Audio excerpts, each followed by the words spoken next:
toutes, bonjour à tous. En ce mois d'avril, je vous propose de réfléchir avec moi à l'éducation, à travers les deux émissions de Mes lunettes de Philippe. Depuis des années, quantité d'observateurs nous alarment sur l'effondrement de notre école. Alors qu'elle était l'une des meilleures du monde, les classements PISA, qui évaluent très objectivement les performances des systèmes éducatifs dans le monde, nous situent à un niveau alarmant.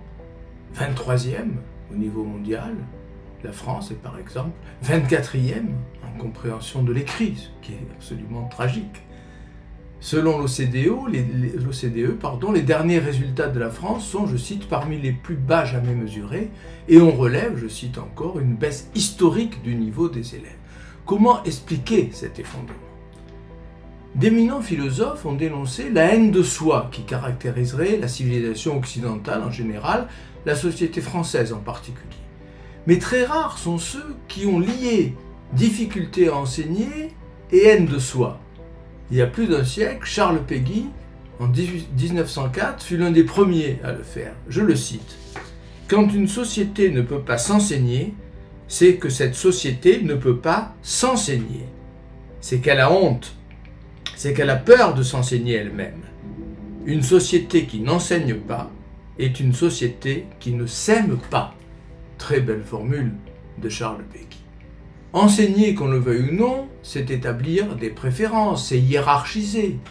Ce serait une tâche impossible que de vouloir transmettre à nos enfants tout ce qu'a découvert, pensé l'humanité depuis des millénaires.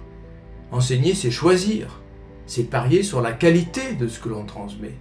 Or, ce qui nous caractérise depuis près d'un demi-siècle, sous prétexte de tolérance, sous prétexte d'ouverture d'esprit, c'est une haine de soi sans limite. Pascal Bruckner, il faut lui rendre hommage, fut l'un des premiers à fustiger ce qu'il a appelé le sanglot de l'homme blanc dans un livre de 1983 qui portait ce titre. Nous ne vivions pourtant à l'époque, il y a 40 ans, que les prémices de ce qui n'a cessé de s'accentuer depuis. Les wokistes, dont j'ai déjà parlé, nous demandent aujourd'hui de nous frapper la poitrine, de nous déclarer coupables, d'endosser la responsabilité de tous les maux de la planète. Comment, dans ces conditions, pourrait-on encore transmettre quoi que ce soit à nos enfants? Enseigner, quand on est membre d'une société ravagée par la haine de soi, est une mission quasi impossible. Ce n'est pas du énième réforme de l'éducation dont nous avons besoin, c'est de nous réconcilier avec nous-mêmes, c'est de rompre avec cette culpabilité maladive qu'on voudrait nous imposer. C'est à cette seule condition qu'on pourra un jour prochain recommencer à enseigner, c'est-à-dire, comme l'écrit Péguy, à s'enseigner. Nous y parviendrons, j'en suis certain, même si la route est encore longue. À très bientôt.